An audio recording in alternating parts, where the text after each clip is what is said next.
Hello and welcome to episode 73 of the Talking Wednesday podcast. I hope this podcast finds you well.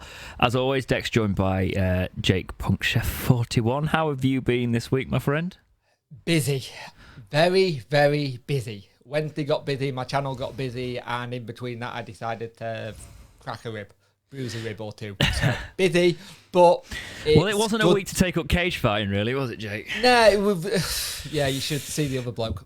But it's been one of those weeks where Wednesday's done the business which we're going to talk about, but the channel had just gone from like there to there this week, and it's been incredible to watch it go up. But it's been busy. How's your week been? Same as last week, and it's probably going to be similar for the next couple of weeks. But we will rock on with it because there's actually some good football things to talk about, which will make moods a little bit lighter. We are recording this on a Saturday night. Yes. Currently waiting for the Wilks thing to drop, and it's not dropped yet. We pretty much know he's through the door. Yeah. Right? But everywhere said it's done and dusted. And also, I know we're going to talk about Wilks probably next week's episode, because you know what went through. They'll drop it on Monday. Because that's just something we would do. I am an idiot, though. Sorry, before we talk about football, because you know we ramble for quite a while. Yeah, we do. Go on, what I am drinking an iced coffee at 9 o'clock at night. You're not sleeping? No. I've been working all day, so I was just like... Did you go into like automatic gear mode? I'll just have a coffee. Yeah. Well, when was the last time we did a Saturday night record? Probably during pandemic. After the matches, when we used to do the live streams. So yeah, if there's any news that's not as current as this podcast, we'll still find you on a Tuesday. Yeah. That's just how it goes. It's weird having news for Wednesday, because last year I feel like we were waiting ages to get any transfer news, and then it's all just come like buses in 1 week. Yeah. It's I also just realised I have just licked cream off my finger. On a podcast. You better be careful, I might get clipped. I'll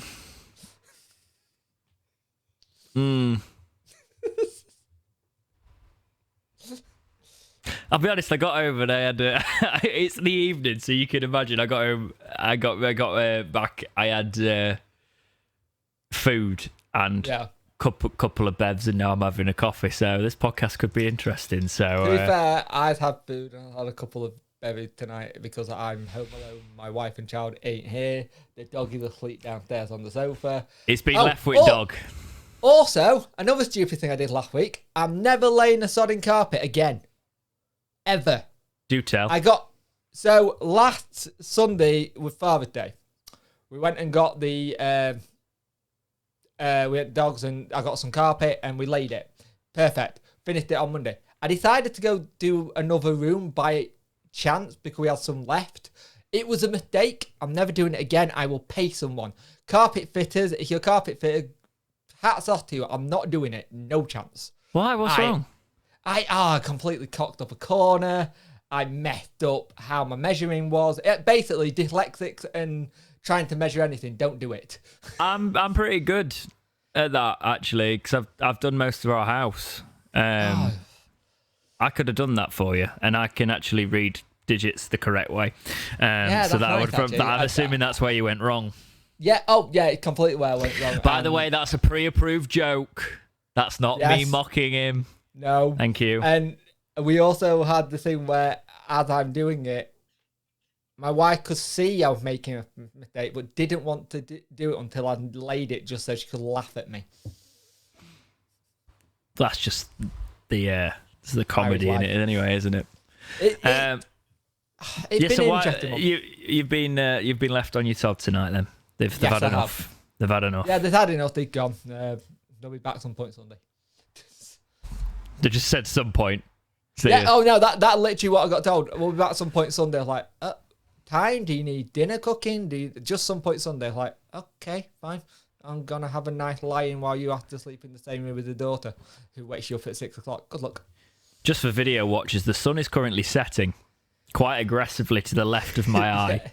So I apologize. This room's recently been redone, so there's currently no blinds to put down, so I can't control You the got sun. you got a weird kind of evil and good side going at the minute with the light. Yeah, well, with the cat, it's not as bad in the main camera for the podcast, but I'm going to probably be quite overexposed, so we will deal with that.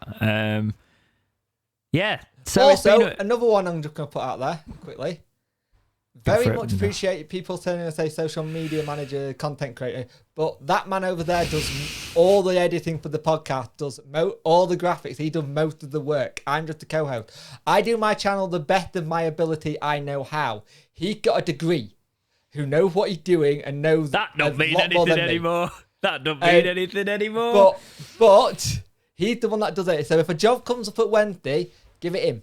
If I get it, I will cock it up and I'll have to be like, sorry, gone. I'll go back to my YouTube channel and just be here. Yeah. Plus, you wouldn't actually be able to get there. Yeah, that's true. Regularly. Can you imagine? Hey, Jake, we're going to do a photo shoot with one of the players. All right, cool. Just stand there, flash. Oh, damn. Yeah. He can't be here. Oh, you and strobe line. Can you imagine me on the ground with the groundman just going, why is there a Jake side divot in the pitch? Well, it's you, like, if you go to a playoff final and the phone lights start coming out, just like, Jake's gone. I got given the chance to have a Celtic ticket for one of their Champions League nights, and I said I can't go. And he's like, why? You do strobe lighting effects before you come onto the pitch. Like, all the clubs have started doing these like fancy lighting stuff, which is great if you're an average fan, but if you're like me, it's a pain in the backside because I can't go. Yeah, no, it's a bit sad that actually, because football never used to be that bad for that. Yeah, you know, but you can't go to night matches or anything like that really. No, safely. I either have to have really dark tinted sunglasses, and then when you come out the ground and then you're walking down the street, because of that tinted, you then have to remember you've got them on because it looked 10 times darker than it actually is. Yeah. My worst time of year is bonfire night and Christmas. Because the moment people put the Christmas lights up, and we used to live across from a house that would always put the lights up. We asked them not to put them at the front because of what happened. And every year they did it. And every year my other half went and said, can you not do that? And every year they got a naughty Christmas card from my other half because she's petty. Yeah, it's hard that, isn't it? Because Christmas is obviously a big thing and you want to be, but it's like you try and or you could at least put the lights on static, couldn't you? Yeah. What we had to used to do, we used to have to board up all the windows. So we used to put cardboard on the window so it couldn't come through. So every Christmas it would look like we were painting. Because we put like blackout curtains up, but we had a door that had glass in it, and you're not going to put a curtain on a doorway unless you really want to. You would never be able to come to my family home anymore.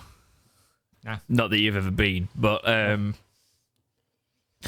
my dad's in his 60s now, and he's started to have another crisis. Oh God, another one. Yeah. And it's just like, he's just buying a load of lights for the garden. Is he the man that wants to try and outdo people? Mate, it looks like a Prague strip out there. You genuinely, like, I have to shut my curtains at night and I can still see. We have got, it's just the most tolerant neighbours, because that was the home that I've been, like, they've had it for as long as I've been alive and stuff like that. So the neighbours have been, with that. And they're cool. But, like, it's just like, I don't know. I honestly don't know what's going on, because I can't explain it. I'll take a photo and show you at some point, because it's just... Have you had an intervention with him yet? With the family? It's gone beyond that point. It's just just leave him to it. He's happy. Bless him. But like, I actually didn't help because on Father's Day, I didn't know what to get him. So I got him some solar lights. So he's just added them to it now. What do you get your dad for Father Day? I don't know what going. Here, have some lights. The thing is, knowing my dad, he's fairly difficult to buy for. So getting him something that was like fitting in that regard was one of the best things to do, really, because it was something he actually enjoyed. Yeah. You know, rather than him having to do the dad thing of like, oh, thanks, yeah, that's great. Put it under He was actually again. like straight away. He got those and he was like, yeah, straight in. Then and he took them straight out. Right, I need to make a plan to go in here, and there. Exactly. Oh, that's awesome. Shall we get into the actual Sheffield Wednesday part of the podcast? We've got a lot to talk about this week. We do. So, the 2022-23 fixtures are out. So there is plenty of matches that we have learnt about and plenty of dexterity watches, hopefully, with some Tuesday night games in there. So the season kicks off for Wednesday on the 30th of July at Hillsborough for a Portsmouth game. And I was like, yeah. And then I was like, oh, no, I'm on a stag do. I can't go to the first game of the season. Which is you would have done if there wasn't a World Cup. That's the only reason why we're doing it this early. Yeah, I'm on a stag do. Yeah. So it's actually annoyed me. Our first few fixtures, the fact that we're away that much has actually annoyed me quite a bit because our away tickets are a nightmare to get hold of anyway. Yeah. Also, I just realised it spells ha-ha. It does. It does. So we start on the 30th of July with Portsmouth at home. And then we're away on the 6th of August at MK Dons. Then we've got Charlton at home on the 13th. And then it's Peterborough away on the 16th, which potentially is a dexterity watch. I believe that's a Tuesday. So then it's Bolton on the 20th, and that's away as well. And then Forest Green at home on the 27th. There are our first few fixtures there. Indeed. The key ones that you want to look out for are Boxing Day. It's not a very good Boxing Day fixture, this, for us. No, it's an away day at Fleetwood, Boxing Day. And New Year's Day. That's not bad. Cambridge at home. You want the first little derby, 3rd of September, Barnsley. Is it a derby? Is it? Yeah, I'm going to say declass it as a derby. If you call it like a South Yorkshire derby. It will get classed as that, and it'll get put on TV for that reason. So, yeah, I guess you're fair. And then we end the season at Derby, which is potentially not even happening if they liquidate. No. So that's at home as well on the 6th of May. As soon as I saw it with Derby, I was like, not sodding Derby again. I don't want Derby again on the last game of the season. But then somebody did say to me, they may not have a club. Like they've just lost their manager. It's not Wayne Rooney's Derby County. You just have to be known as Derby County now. I know. For all those years that you used to be known as Derby County. Frank Lampard's Derby County for a while. Don't forget that. Oh yeah, they did, didn't they?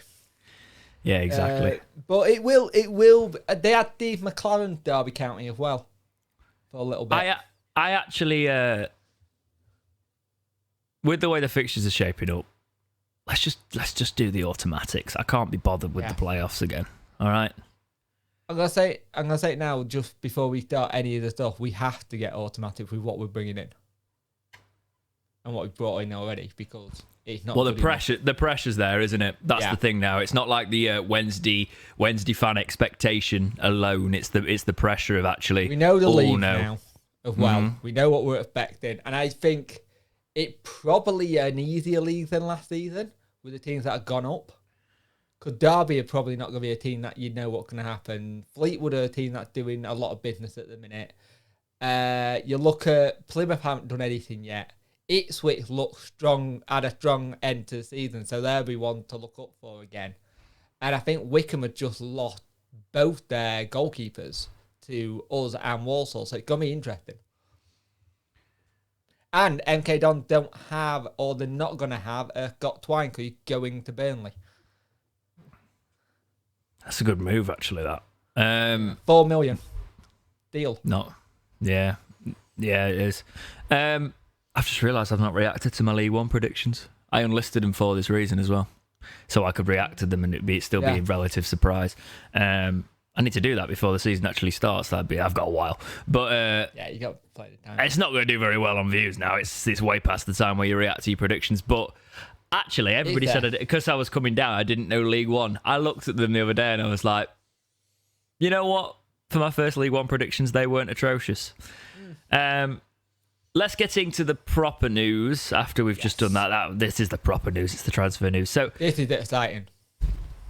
From the Sheffield Wednesday website, Vaulks joins the Owls. To join the Owls, even. I can't read again. Put my teeth in. Yes, I've seen your comments. All right. Got a busy lifestyle. Don't need to be corrected because I can't speak. I mean, I'm not Jake, job. But you know. Yeah. The article reads as follows, quote, Vaulks becomes our third signing of the summer transfer window following Ben Hennigan and David Stockdale into Hillsborough. The experienced midfielder kicked off his career with Tranmere Rovers in 2012 before becoming a mainstay for Falkirk north of the border, passing a century of appearances.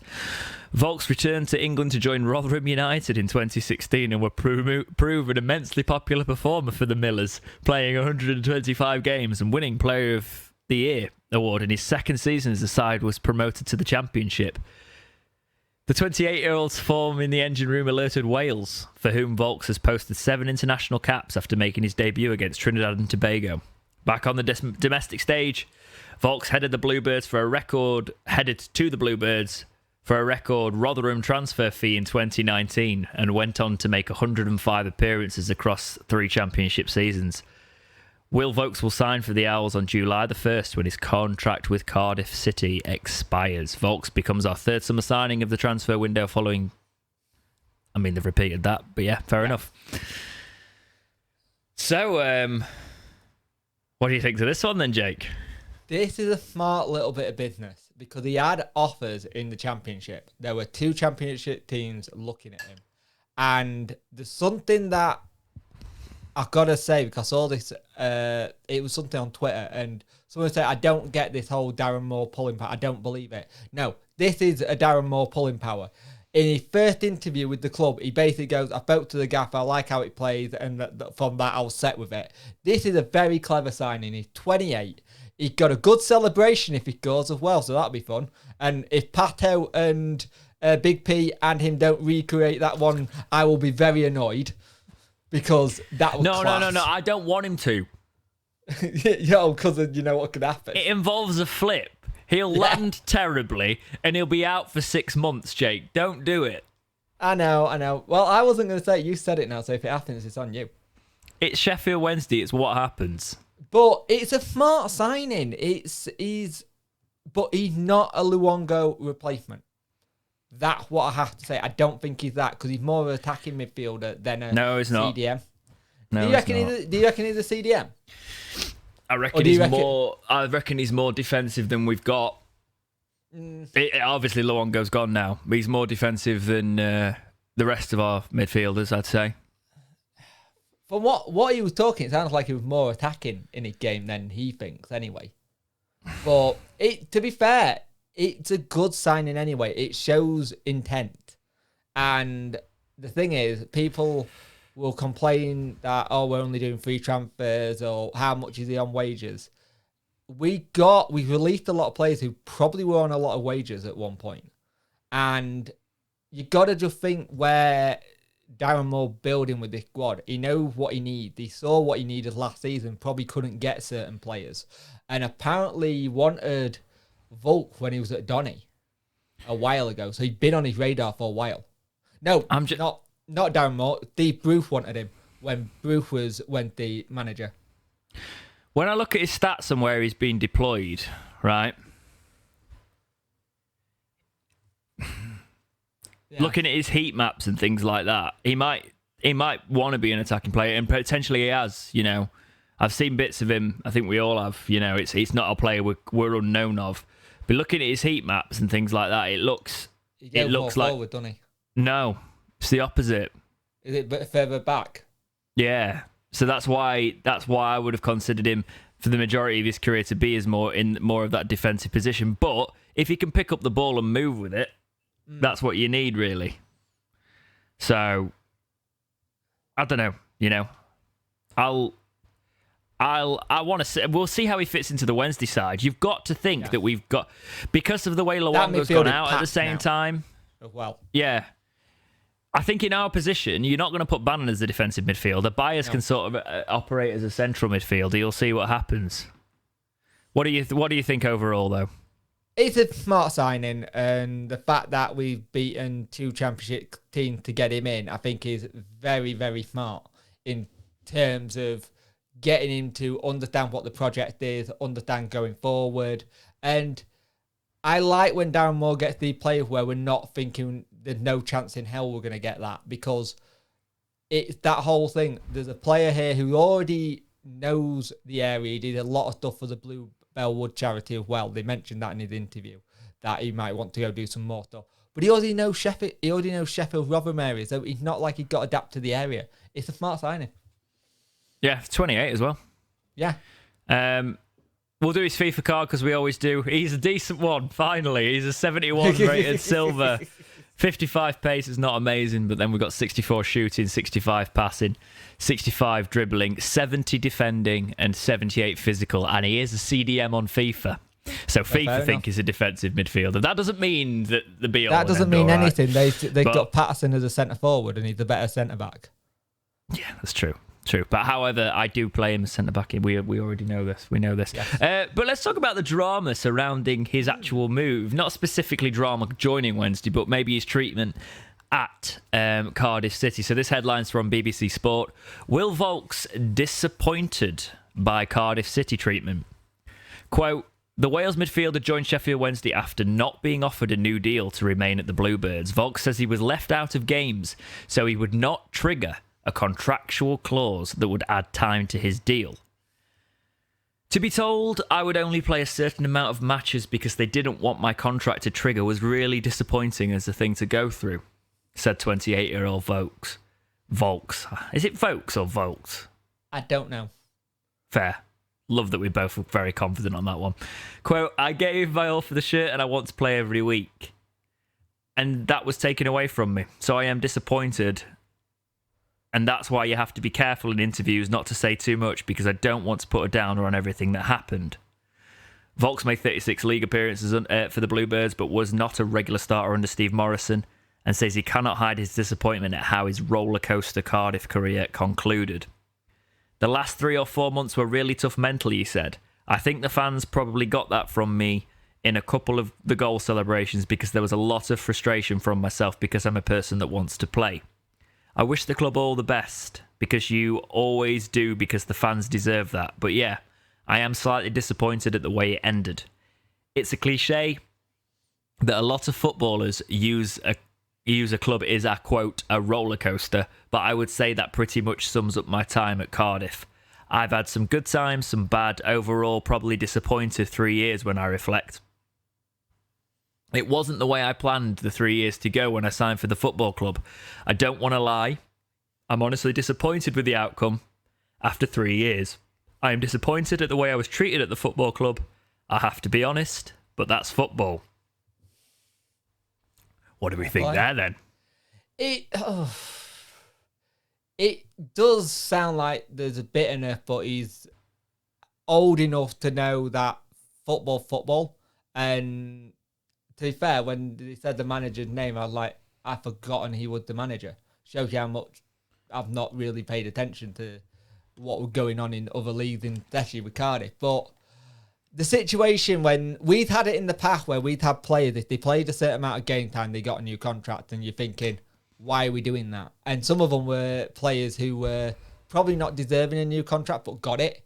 Vote for me. I don't see why you wouldn't. And he turned around and said that he still wants to see if he can get into the Wales squad. So if he has a good time in League One, he may still get into that Wales squad.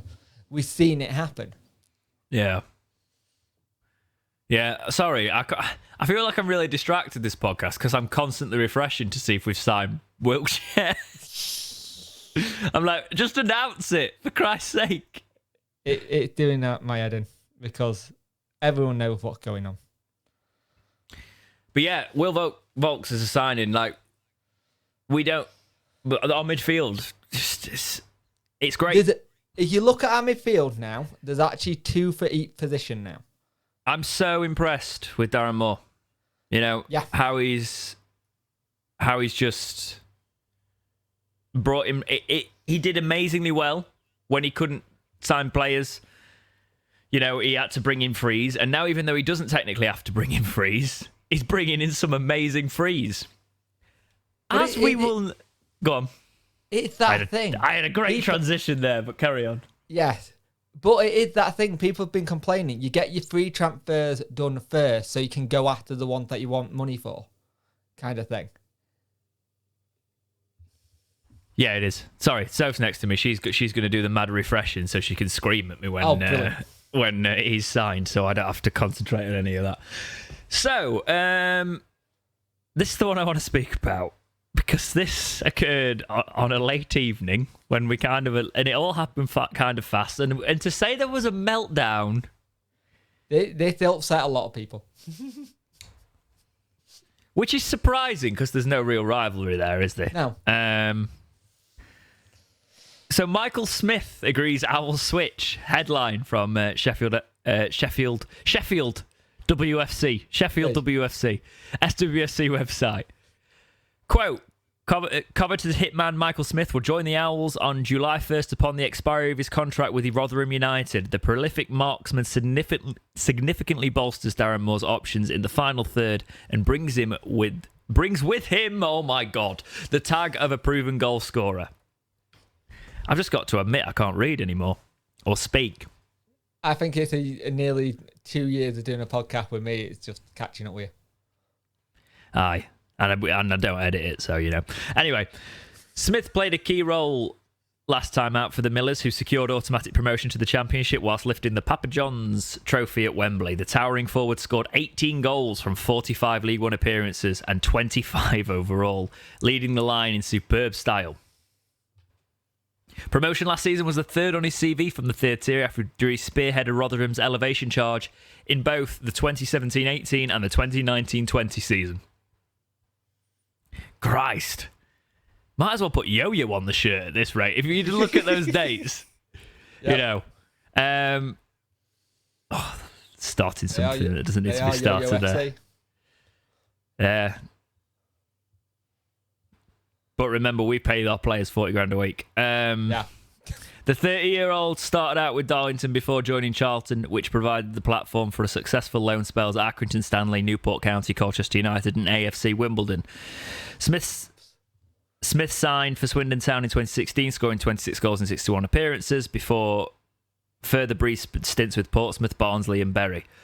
The striker's career exploded into life from January 2018 with Rotherham, where Smith proved a firm fan's favourite. I wonder if he still is. Netting 52 goals from 188 appearances in total. The Wall's End product attracted a raft of clubs vying for his signature and becomes the Owls' fourth new recruit of the summer transfer window, joining Ben Hennigan, David Stockdale and Will Vaulks. And it's a 3-year deal, and it wasn't actually done by the club. It was done by his agency that he's with, because they put an Instagram post up saying what the deal was, because this is the one thing we don't have with Wednesday. We never find out what deals, contract lengths they're on. Yeah, so Sheffield Wednesday have stopped recently announcing contract lengths, and this was it's an interesting 3-year deal that I actually disagree that we throw, because a lot of it, and a lot of the Rotherham perspectives coming in, which is, I've seen some, I was going to get one of them on here, to be fair. Couldn't work out the logistics, because there has been some level-headedness that have been saying, what's all this meltdown? But if you go onto things like Twitter, Jesus, it's been a bloodbath with this. What I've seen a lot of, though, is, we must have offered him 20k a week. I don't think we did. I think the crux of the issue is I think Rotherham probably offered him a 2-year deal, or they didn't offer him the contract length. I think it's a 2-year deal, yeah. Yeah. And then we got a 3-year deal. Because the rumour is Rotherham have offered him 12k. I reckon we've probably said you could have about 13, 14, but we've offered them the extra year. What's your thoughts? You're about right. Because I think I heard it was they could go max of 10k, and we offered 14. And the extra year. Now, I've seen a bits and pieces where there was a tweet that went around like we really massively dodged a bullet here, a 30-year-old on a 3-year contract, but they just signed Tom Eaves from Hull, 30-year-old on a 3-year contract with 9 league goals. Who's the better quality striker? I just don't understand the beef. You know, the only clubs that call each other pigs in our thing. Because I wouldn't even call Rotherham that, but that's all I've seen on the media. And I'm not trying to do the whole, it's not all right. Because it's not. No. For a lot of Wednesday fans, it's genuinely not. I don't get it. Surely Rotherham couldn't they like start spatting with Barnsley or something? Because they don't really have main rivals, do they? No. Let's just talk about it in terms of the player, right? Yeah, I know. It's just made me just go, what's going on? I get it, but if we talk about the player, this is another cracking bit of business from Wednesday. Yeah. We needed a goal scorer to link up with Lee Gregory. Can you imagine a partnership with Gregory and Smith next season? And it firing. That could be interesting. Yeah. Yeah. And you've got a Miller, mate, haven't you? What was their actual logistical take on it? Yeah, he's very disappointed. He's very disappointed in what Smith had done. He feels like it's a bit of a betrayal after everything that's happened. He understands that we can offer more money than them because they have a set transfer budget and they like to be run so they're not over their plan. But he says it's a real kick in the teeth for a player who's been here for so long to then go sign. And he did use the words rivals. But at the same time, for Smith, it's got to be. You've got to think of it from a player's point of view. He doesn't have to uproot his family if he doesn't have to. He knows the area. It's an easy move. And at the end of the day, if you're only offering 10 or 12k and we can offer 14, he's 30. Even their manager, Paul Warne, turned around and said they're at the twilight ends of their career. So if they can go and get more money somewhere else, I don't blame them.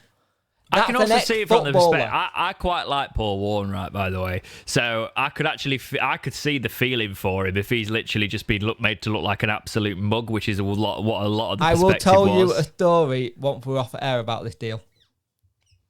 Oh, no, I'm just intrigued. But yeah, in terms of the actual player we've signed there, we have just signed a 20-goal striker that's got 20 goals in the league. Yep. And there's a chance we're signing another one, right? Yes. We've gone from needing a 20-goal-a-season striker to signing a couple of them.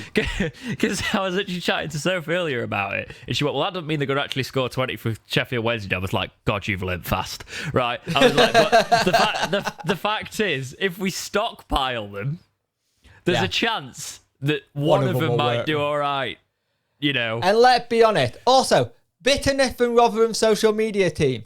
Oh, Michael Smith has left Wednesday. Use it every time he scored against Wednesday at Hillsborough or Rotherham. I found that quite funny. I'll be honest, because I was like, if you're going to have to take it a certain way, that is just the way. That's the only way they could respond to it. But to be fair to them, they didn't they? And it's the way you do it. They couldn't do it with the next one. So I will secure Michael Ihiekwe move. Wow, whoa! We haven't done FIFA card for Smith. Oh, sorry. That is the sacred moment. So Smith's a 67 rated silver, 64 pace, 64 shooting, 53 passing, 60 dribbling, 30 defending, 77 physical. Not usable, really. He will be, because he's 30, he will be sacked off. Like he'll be sold straight away. Lee Gregory, it's the same. Like on FIFA, they just can't. You might love them, but they're not good for career modes.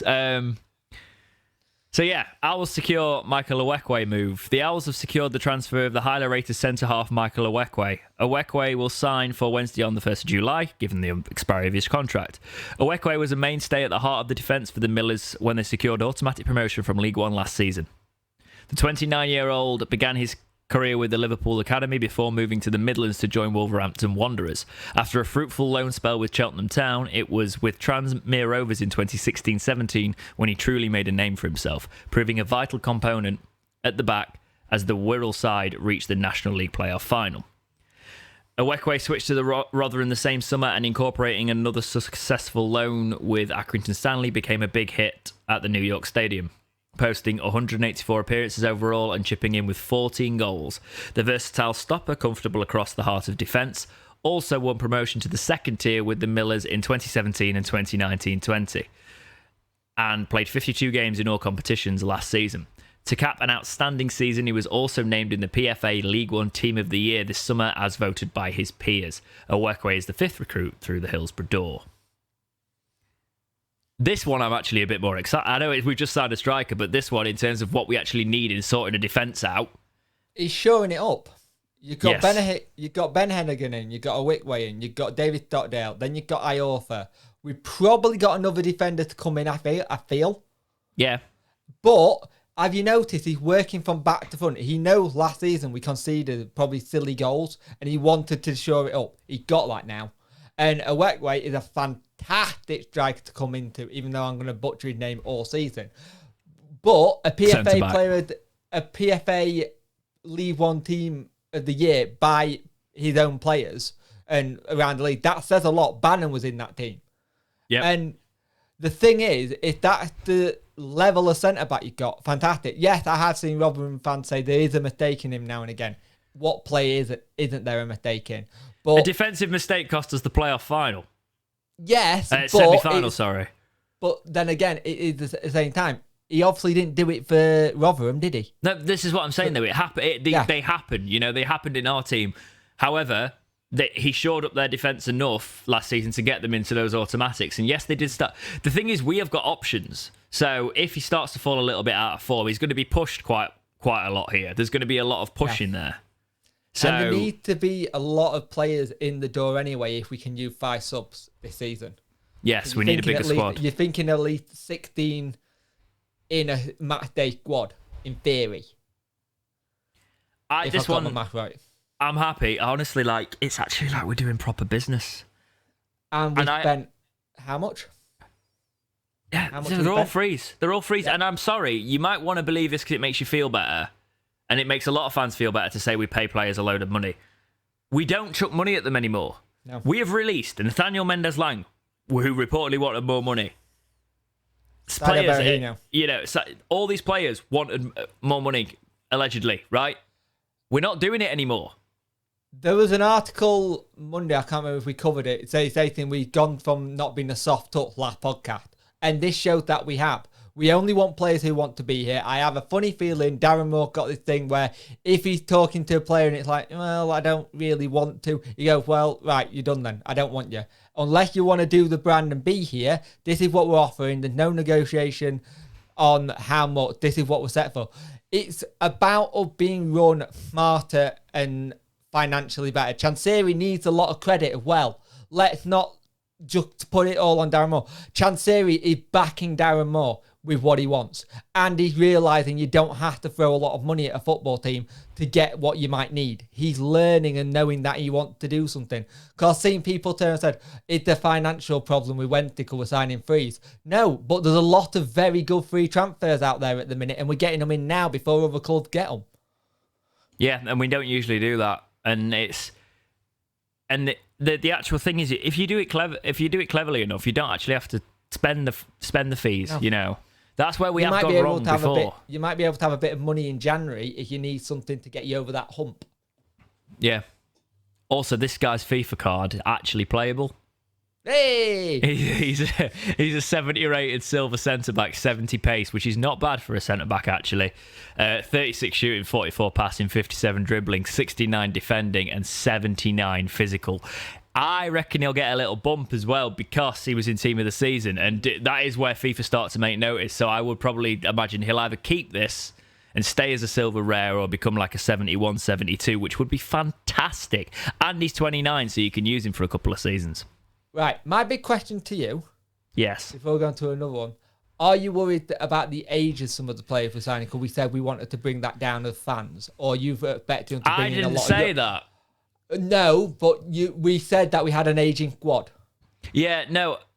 Or are you expecting Darren to bring in young players I'll be honest, now? Jake. It's all I've read from Wednesday fans about why we're bringing in these older players, and it's all I've read about. I never had an issue with that because I don't think look at the average age. We are bringing in some older players and things like that, but we are we're letting some younger players go that aren't going to get a chance, and we have got some younger players that are prospects. They're sort of like early 20s coming to their mid 20s now. Yes, we can bring some younger players through, but Wednesday've never been amazing at doing that anyway, right? So the last time we did it with Palmer, Beavers, Tommy Burr, and they all came from our academy. And we don't know what's going to happen with the likes of Kat Damari and things like that, right? But players that are coming through, Wednesday, you've never had a great track record at it. We kind of need to get out of this league. We need people with the experience of getting out of this league. If you can do it on free transfers, I've got no issues with it. Because this is, don't get me wrong, this is temporary thinking. But also, these players could slot in as squad players when you get promoted to the championship. I can very much say Michael Smith would have been leading Rotherham's line next season. Oh, God, definitely. Ihiekwe would have been their centre-back next season in the championship. You know? And I saw that a lot of them saying, well, they've been relegated. We don't actually know if we could trust them to step up. We wouldn't have that issue specifically. You know? We wouldn't specifically have that issue. We do have a tendency to actually rotate and make sure we get the right players through there. So I think these moves are great. You know, and yes, eventually play. We at Wednesday do need a fix in the short term. That's just the logistics of it. If this is our short term, it's very good short term. Yeah, and we can build for the long term gradually. You know, you bring players in like if we develop them right, players like Adeniran, we've got Fizz. You've got these players that are coming through. You know, there's Hunt, obviously. It's a midfield again. That's three players that are just midfield players. Fizz is like 22, isn't he? I think he's 23 now. Let me check. But like, you've got. Oh no! Oh, God, no, he's not. He's 21. Is he only 21? He's 21. Jesus. So you're talking about young players. Yeah, Fizz is 21. So you're talking. That's three young midfield players. Alex Hunt, how old is he? He's not very old, is he? I think he's only 20. He's either 19, 20. Oh no, Alex Hunt's older. He's 22. What?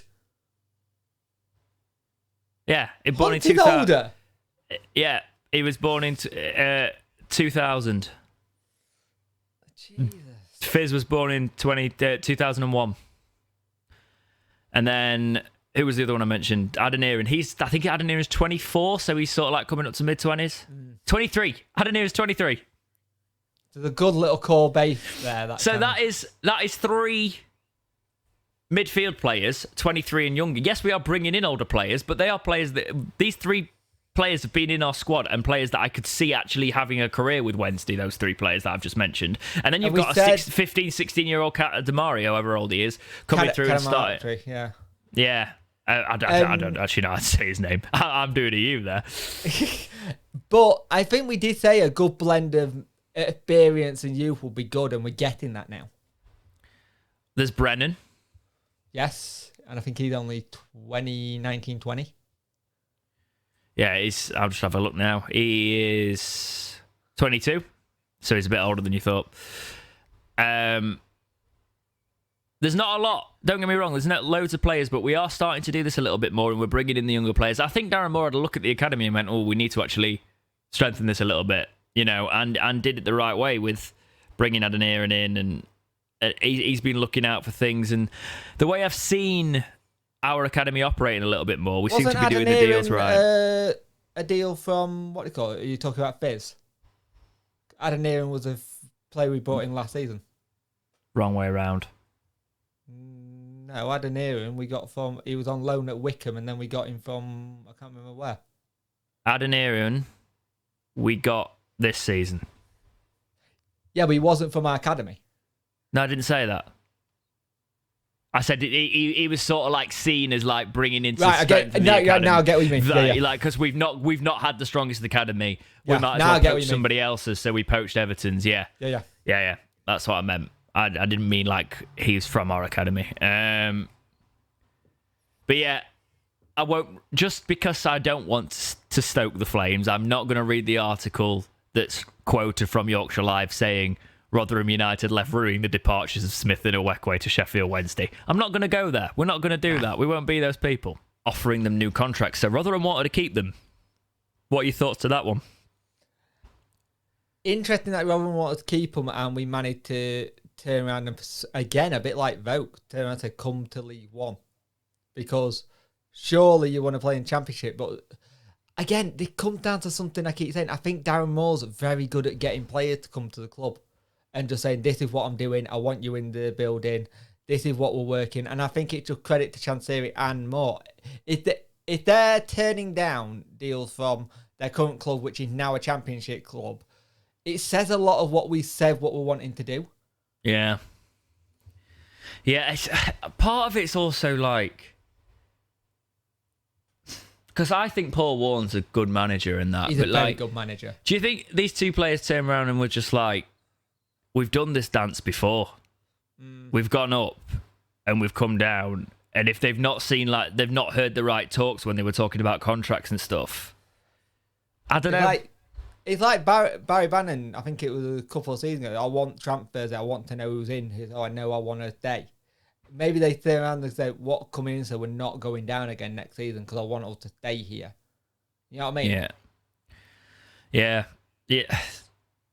Because you would have to feel on paper, if Wednesday get promoted, there's the building blocks in there to stabilise. Because when we got relegated, it was our points deduction. You know, it was a terrible season, but technically it was our points deduction that did us. Yeah. So we have got the structure in there to stabilise the championship club and work our way back up again. And I fully believe Chansiri's working on that solidly behind. Do you know what? Like, the work that's been put in with the chairman backing the manager, you can't stop. No. You can't sort of like not stop. You can't slate him. You know, you can't like. And you actually look at some of the stuff he's doing when you looked at the account, what he's doing to try and make the club better off the pitch in terms of how they make money and stuff.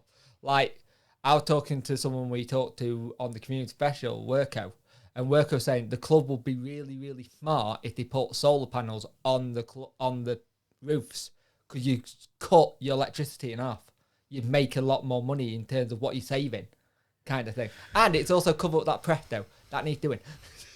I don't think you want to go up there. It might crumble away. I don't know when it was last maintained, mate. We spoke about things right. Did we speak last week about everything? No, we didn't. So this next headline is Owls Trio. It's been so much has happened this week.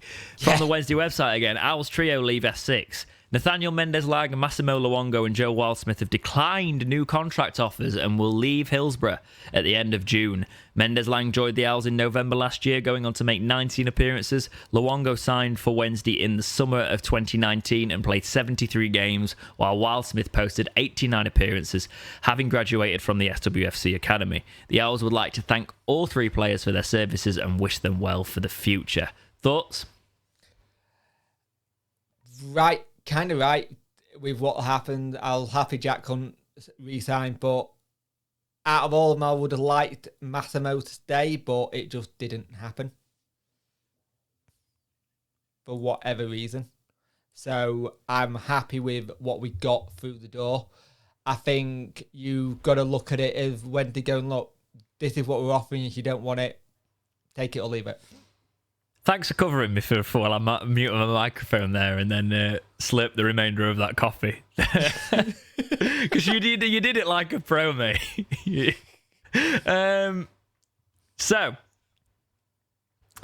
I'm sad to see Wildsmith go because I really wanted it to work out for him here. Wish him all the best. Yeah. In terms of wishing all the best, I think that's probably all I got to say on that one. Let's go on to the next story for Luongo, right? Yeah. And I did a video on this, so we don't need to talk about it for I actually sat down and did a video, Jake. It was weird. It's been ages. It was good to see. I know. I've missed doing them. And it was really hot in that room, so I literally sat down for like 9 minutes, recorded the video, and bounced. You did look like you were dying. Oh, yeah, no. Yeah, it was horrible. So, let's just talk about it, okay? So we don't need to. You don't need this in any articles because we talked about it and we showed it. It was on Massimo Luongo's Instagram. So not for long. not for very long. He took a picture of the.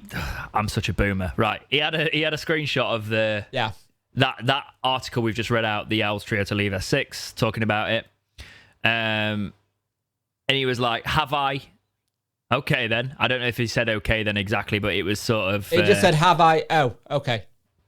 Oh, okay. And then it's sort of like a laughing face or sort of thing, like what's going on. I have a theory. Go on. Love My a theory. theory is this is either something to do with club and agent, not club Massimo. I wonder if they turn around to his agent, he got till this date to get things done. If it's not done and they've been trying, we want to add this or we want this, no, we're just not going to do it.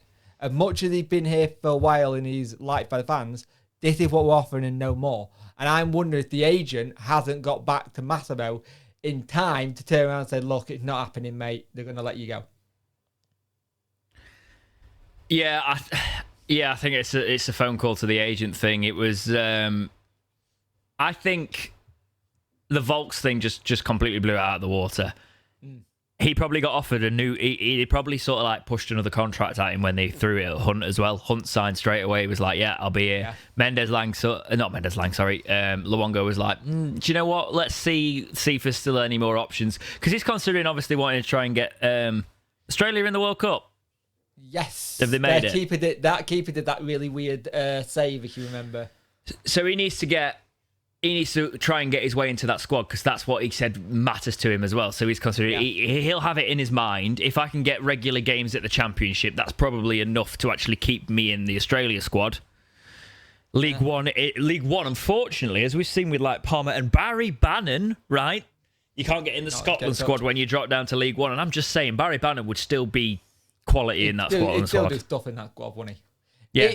It's a shame on how it's happened. It's a shame how it came out in the public, but I've just got that thing where, yes, I like Matt, but how many games can we actually rely on in a season where there isn't a little niggle or something? It was only a couple of podcasts ago in the last season where we were talking about he might have had a really serious knee injury and he came back. It's one of those players who's, when he's been here, he's always worked really hard. He's always put 110% on. But again, that little injury record, that just makes you wonder, is it worth giving? And they made it turn around and said, this is what we're offering you, but you got to stay in tip-top if you want this bonus or this bonus to stay, because we can't keep having you in the injury room. We just can't do it. I think it's probably a good move in the end, deciding that this is the time to say goodbye to Luongo, because we've just done the business quickly and actually looked after our own cost here. The more I've thought about it, never actually said goodbye to the fans yet, though. No, it could still happen. It could. I will take Luongo. Yes, right. I'll have him in this midfield as well. You take him in that midfield 100%, but it's that whole kind of thing, because there isn't. We don't know if there's going to be another thing. I doubt it. But if they say, look, all right, this is what happened, kind of thing. But I just think it's a conversation between agent and players and no one's been able to sort it out. I will say, originally we were all being a little bit funny about Mendes Lang and not wishing him well. He did say on his Instagram, want to say a big thank you to Wednesday Official. It's been a pleasure to have played in front of that fan base at the stadium with a great bunch of lads for a short period of my career. Wishing you the best for the future. There was a bit of dodginess about the way he did that Instagram post with the sort of like sharing the Pogba thing, and it was sort of like, all right, okay, are you disrespecting the club sort of thing when you've not pulled up many trees here and you were offered a contract. He did the respectful message on his way out, which is actually more than we ever got from the likes of Jordan Rhodes, who actually pulled out. That's why I'm giving the respect there, because which is quite funny actually, because I was just talking to a Huddersfield fan about Jordan Rhodes, and apparently he's just gone. His legs have just completely obliterated from under him, and they don't know why they've signed him for that length of a deal. And I was like, I did say. You did actually say that this would be the thing. It's exactly what I said. Yep. He's still paying him, but no, it's that's why I wanted to give him, because that should be the minimum you expect from a footballer when they leave a club. Really, just giving some respect if they've actually had any respect for the fans. Whereas Jordan Rhodes took £10 million transfer and God knows how much in wages, and refused to take a penalty that cost us probably the trip to the Premier League and a very different Sheffield Wednesday right now. Yeah. But I'm not bitter.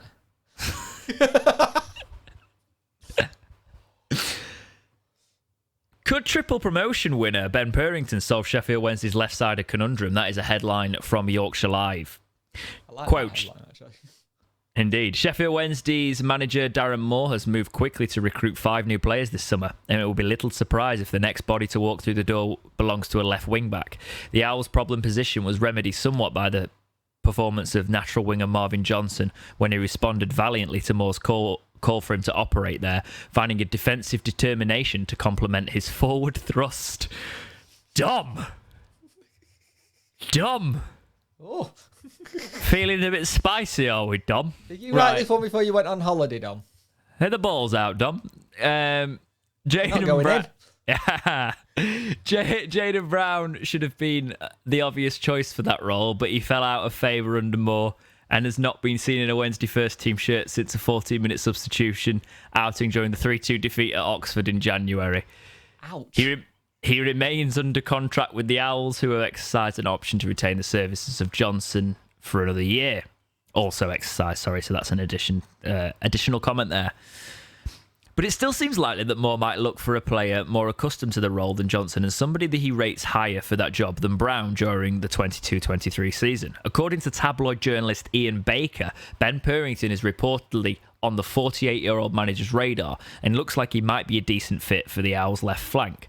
At 26, with 231 senior appearances to his name, he certainly boasts the kind of experience that Moore appears to be prioritising during his squad rebuilding programme this summer.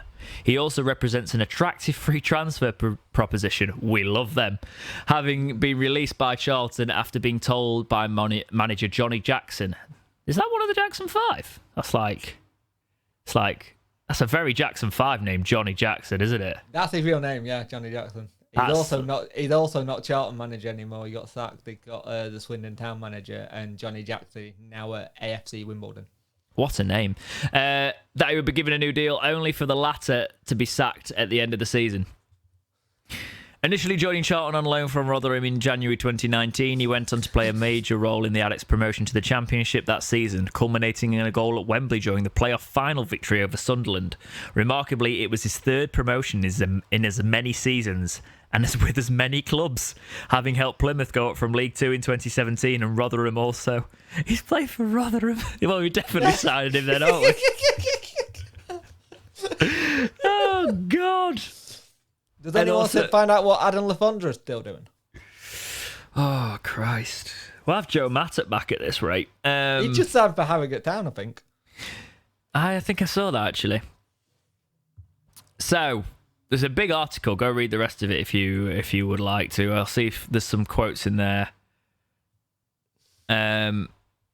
He talks about, doing runs and stuff from a defensive position. He actually was quoted as saying, it's not an instruction or a tactic, it's just something I like to do, going forward. What would you think to this one then, Ben Purrington? Good age, 26.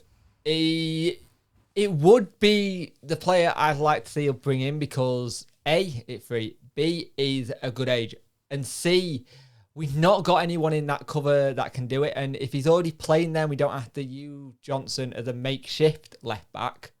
It makes a lot more sense to free up Johnson in other games. The thing is, when this article went out, somebody pointed out, does anyone remember the last left back we had from Charlton, Morgan Vaulks? And I said to the person, there's a difference. Fox got good near the end of his time at Wenton, or gutter we couldn't re-sign him. This sounds like a player who's already there. Yeah, I'd be open to this purely because as well, it would be nice to see Johnson be able to play freer on the front without if we were not playing him as a wing back, because we do like that left wing back position. Yeah. And we did play with wingers, for example, actually having someone behind Marvin. So Budolf would be happy as well because it's left backs that he's been wanting ever since Monk demolished them.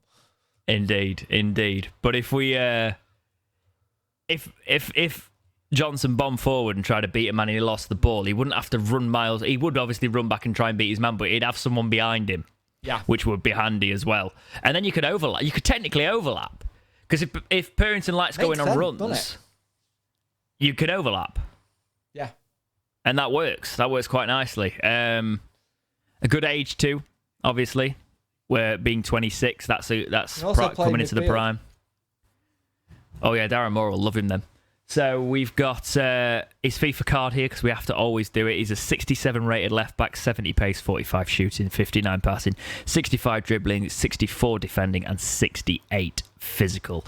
Not bad for the potential. Possibly someone again wouldn't use too much, but I think this would be a good signing for Wednesday.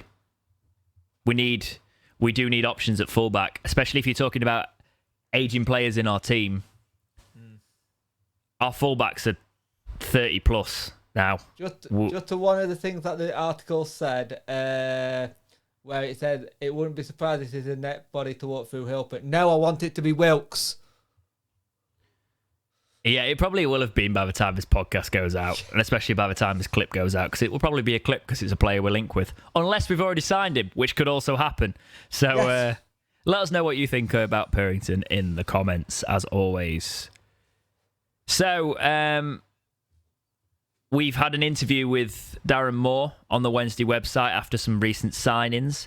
So he was speaking about Michael Smith and Michael Ihiekwe, and he said, and quote, "For me, they will bring a wealth of experience and a wealth of leadership. One will bring the goal prowess and a better ability to help you win games, and the other will bring a solidity to your backline.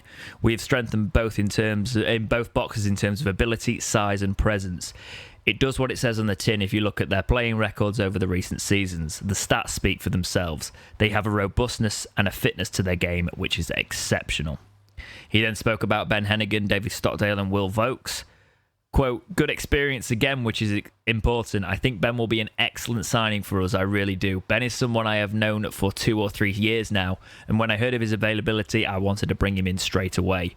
With the centre-back situation and the players who left at the end of last season, we knew it was an area that needed addressing, and Ben is a great acquisition.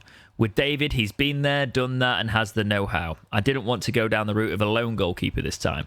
I wanted our own player, and I'm delighted we managed to do that. With Will, once we knew he was available, we fought off interest from other clubs to get him here. I'm delighted to have him in the building. He's someone of good experience with the right character and the right ilk. In terms of the dimensions and dynamics of the team, Will is an excellent addition." Let's just talk about that quickly then. So anything stand out for you in there? It's nice to obviously hear that he's had these conversations with the players personally. The big one that stands out for me is the Ben Hennigan. He's already known about and looked at him for a while. And that showed me that Darren Moore knows what this player already can do. He's already had the scouting results and looked at what he can do. This is someone Darren Moore's obviously tried to get in the past that possibly Donny. I can only think that's the only club I can think where he could have looked at and tried to get him. And it says a lot about Darren Moore's knowledge and what he's good at doing in terms of research. And this is the one thing we always say, he got a good knowledge and good connections. If he's already saying, when I heard he was available, I wanted to bring him in. I think the comments about Smith and Ihiekwe are perfect. It just says what we want to do. And with Will, it's the one thing that I got that I really like is the fact that we beat off other competition for him. And it's interesting to know that we actually did that. And the lone goalkeeping made a lot of sense. I didn't want that this year. Speaking of goalkeepers, battle for the gloves. Cameron Dawson has cut. This is from Moore's mouth again. Cameron Dawson has come back to us on the back of on the back of a 46-game loan that has helped Exeter to promotion in our division. We have a different Cameron Dawson back, and I'm really pleased with that. Both goalkeepers are in different places in their careers, and both will be pushing each other every step of the way in terms of fighting for that number 1 spot. It will be a battle for the gloves, 100%. Yes! What did we say last week? That's what we wanted. That's what's happening. We need these goalkeepers to push each other. Stockdale should be number 1 because of his experience, but as soon as he starts to drop a form, you have got Cameron Dawson snapping at him, and Cameron Dawson has the potential to be our goalkeeper going forward. Yes. He has shown, honestly, and I said, Cameron, stick around, and if you don't get your chance after Stockdale's done this year, go, because you more than deserve that. Do you know what I mean? But if you can fight for it, and by the end of the season, you can be our number 1, you know what it won't be like before because there was 2 young keepers battling it out. This isn't that. No. And what was interesting, if you looked at the training video they put out this week, that they showed a clip of Dawson, it was very much playing to using his feet. It was like quick little passes with his feet. So that showed me we're working on his playing out with his feet a bit more. Yeah, and that's what we need from him. We need that. Because I think he needs to. The one thing I've just had a massive flashback of the relegation season in my head. Don't parry it. Stop parrying it. And I have seen some clips. I have seen some clips from him for Exeter, and he still parries it. Right. That's possibly why Stockdale's in here. Stop parrying it, Cam. Yeah. But I don't think Basso, our current goalkeeping coach, was a parrier. I think he was a catcher, so he might train it out of him. We'll see what happens there. Speaking about the business so far, Darren Moore said, quote, I am really pleased overall. We know what we want. We're not just going for anyone and everyone. There are specific targets. Last season, the stats and figures were a real improvement at the club. To keep improving, you have to keep getting better. We have looked at the dynamics of the team and some of the shortcomings and tried to correct them whilst maintaining our own identity. We have only added players who tick the right boxes. On talking about his signings so far and them being early in the manner, we have managed to get 5 over the line nice and early, and now the pre-season will be all about getting them settled and integrating them into the camp. The quicker you bring players in, the longer you get to work with them in preparation for the start of the season, and that is a big positive, end quote. Massively, this sticks out to me because usually Wednesday do business really late, and we don't get them on the pre-season tour. These guys will be flying out to, is it Portugal again? Yes. Flying out to Portugal, being part of that camp and really clicking. And we talked about the gelling at the start of last season. That's what probably cost us automatics, if you think about it. If you look at it over the course, the fact that we didn't gel straight away. Bring these in, get them integrated into the camp. If we can get the gel in there early, you're onto a winner. 10th of July was the day we brought in a player last season. It was Brown, and by that time we'd already had games and also been in pre-season. Yeah. So let's talk about some under-23 products really quickly. So, again, from the Wednesday website, Academy products, Fouad Cisse and Josh Ashman have signed their maiden professional contracts with Sheffield Wednesday. The duo enjoyed a successful 2-year scholarship programme with the Owls and were offered professional terms upon the conclusion of the 2021-22 campaign. Both Cisse and Ashman will step up to the Sheffield Wednesday under-23 squad for the upcoming season under the tutelage of the experienced coach Neil Thompson. It always reminds me of School of Rock, the word tutelage. Towering centre-back Ashman, 18, has been with the Owls since the age of 14, while Cisse, also 18, joined Wednesday from Southampton 2 years ago to begin his scholarship at Hillsborough. Meanwhile, Sam Durant and Bobby Dunn will also join the under-23 squad. The promising duo spent on time at trial at S6 last season and have impressed the coaching staff at Middlewood Road. Durant, a former Liverpool schoolboy and most recently with Blackburn, is noted for his creative attacking play. The 20-year-old scored a stunning goal for the Owls while on trial in our clash with Millwall at the Den back in May. Dunn rose through the academy ranks at Charlton and spent valuable time playing his trade with Ramsgate FC. The highly rated 18-year-old central midfielder will link up with our 23 squad for the new campaign. Good luck, boys. I quite like the idea of bringing in Liverpool Academy players, even if they're not quite good enough for the Liverpool Academy, because that academy is ridiculous at Liverpool. It's similar when you look at the Man City Academy as well. Because this is a Man City Academy graduate, so it's show with looking at stuff. And to be honest with you, if we can find a way of getting more, or if we know someone who knows under 23s, I'd like to see if we can get a bit more under 23 stuff, just so we know what's going on a little further on down the line. Yeah, talk to us Wednesday, basically. Or anybody linked. That would be helpful. The Pizza Cup's been drawn. Yay. God. I'd rather not. We're facing Bradford, Burton and Leicester under-21s in Group H. Get to face Mark Hugh Bradford. Bradford, Burton and Leicester under-21s. Hey, George, go on loan again. You'd be in that. I just know. Just don't get battered. But 3-0 in one of the... either don't get through the groups or win it, because I can't be bothered. Yeah. Right? And guess what we've got in the Carabao Cup, the League Cup? Because when did this become a rivalry? Because we've got Sunderland again, right? And their fans were like, play it back, all of this, that sort of like crying banner. And I was like, hang on. What happened to the class of like us actually respecting each other just because you got the better of us and you ended up going up there? Yeah. There was a lot of respect around that. But there has been some people trying to start a rivalry there just because they beat us in the playoffs, which is well done. Ridiculous. You won in the playoffs and you went up. Yeah, it happens. Hopefully we don't have to go through that route this time. So let's talk about some match day prices, shall we? So the match day prices have been announced. We've got a Category A star, and that's going to cost you £28 on the cop. Category A is going to cost you £26. These are adult tickets. Category B's are 24. Category C's are 22. Category D's are 20 quid. So 20 quid is our cheapest cop ticket. Whereas it's going to cost you 31 for Category A star on the North Stand and the Grandstand and 34 on the South. So still not the cheapest match day. We need to sort that, really. Pricey that for League One. It's better, but it still needs to be better than that.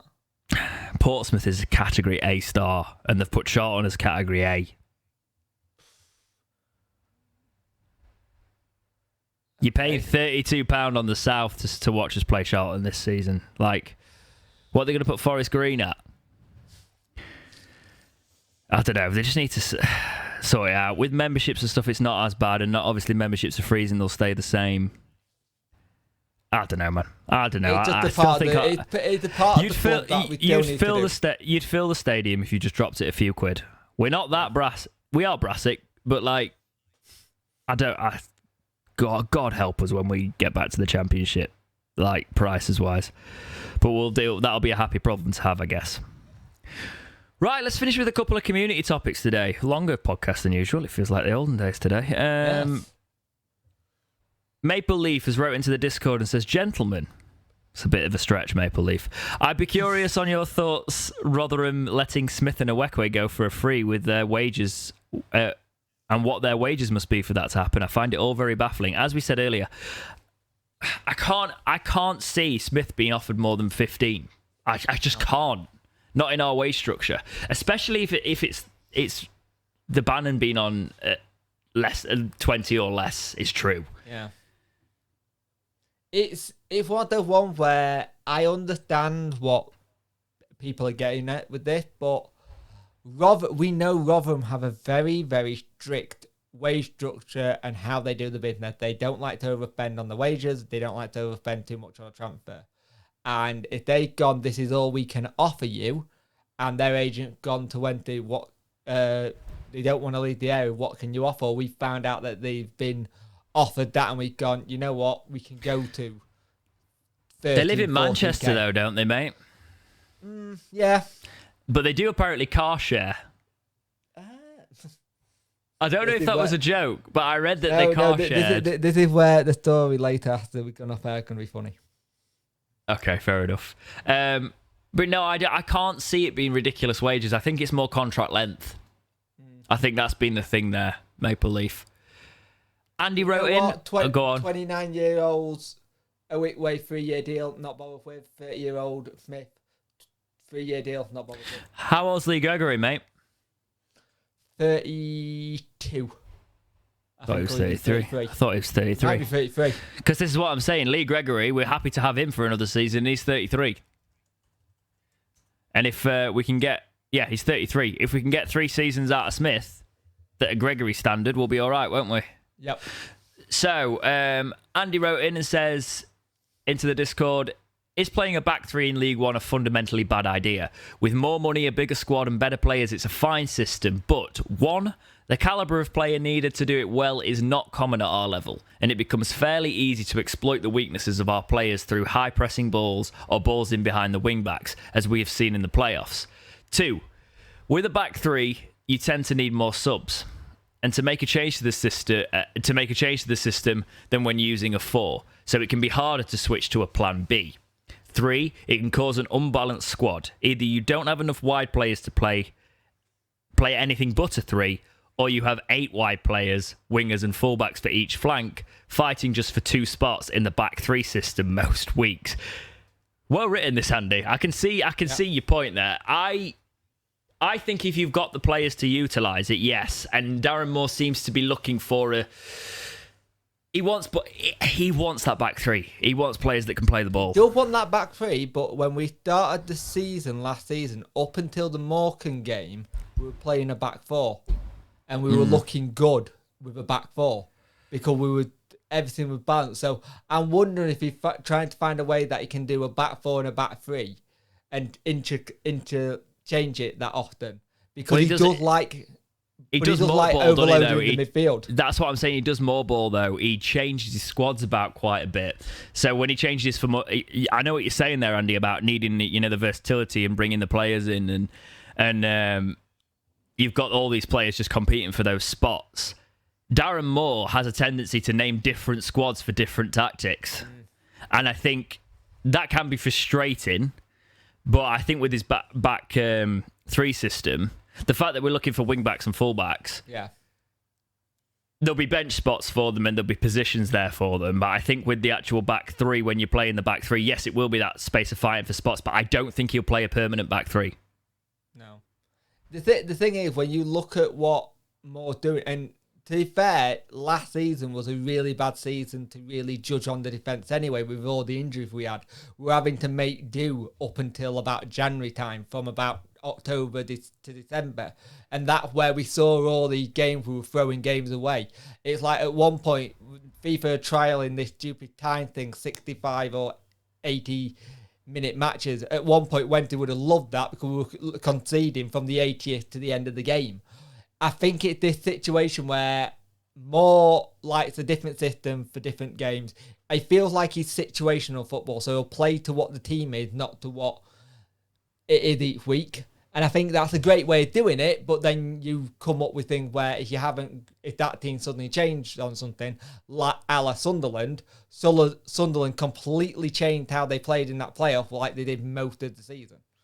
So the situation football we've done wasn't right for that game, if that makes sense. Yeah, and you can overthink it. Sometimes you just need to play to your strengths and not worry too. There is that old saying, do you play to the team you're facing? Are you that manager, or do you just play your best squad and trust the process and just go for it? And that will be the question of Darren Moore. Does he trust in a certain squad and a way of playing? Does he have his own distinctive style, or will he keep... I think he'll just keep chopping it. I think it's the way he manages. Yeah. And if it gets us promoted, it gets us promoted. Thanks for writing in, Andy and Maple Leaf. Appreciate that. Keep your also, Andy, get better coming well in. soon, mate.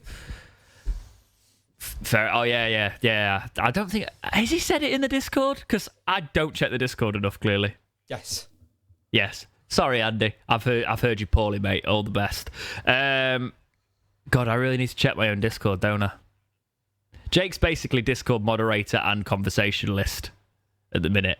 You're now checking that Andy's actually said that he's poorly in the Discord, haven't you? It was either on Discord or it was on a video. He has said he's poorly. Okay. Well, get better soon, mate. Let's wrap up. That's all I've got today, mate. That's all I've got. Have you got anything to add? Nothing. If what I've been told is meant to be 3 in next week, if Wilks is one of them, that's 2. So we could be having another thing in. It's interesting. Well, it's 10:15 on Saturday night. He's still not signed. And we've been refreshing the entire podcast and it's not come through yet. And I will just... I'll probably have put a cut in this podcast somewhere, so you'll have probably been like, oh, it's already happened, because I've already spoken about it, because I'm going to probably edit this the day I usually edit it anyway, so I might cut something in, be like, oh, look, we signed him, or somebody might have pipped us to it, because he's had his medical by looks of it and everything, and it's pretty much signed, so it's just not been announced. I read a rumour that someone turned around and said MK might have pipped up, but I ain't seen anything about it. It's kind of thing. I researched it a lot today, and I ain't found anything. He's mates with Windass and that, though, isn't he? So, yeah. I don't know. Yorkshire lad as well. He might as well. We need, unless he just thinks there's too many strikers here now. But you never know. We'll see what happens. maybe MK spending the Twine money and offering more money, that can happen. But yeah, that's it for this week's episode of the Talking Wednesday podcast. Take care of yourselves, look after yourselves. Have a lovely week, and we will see you in the next episode of Talking Wednesday. See ya.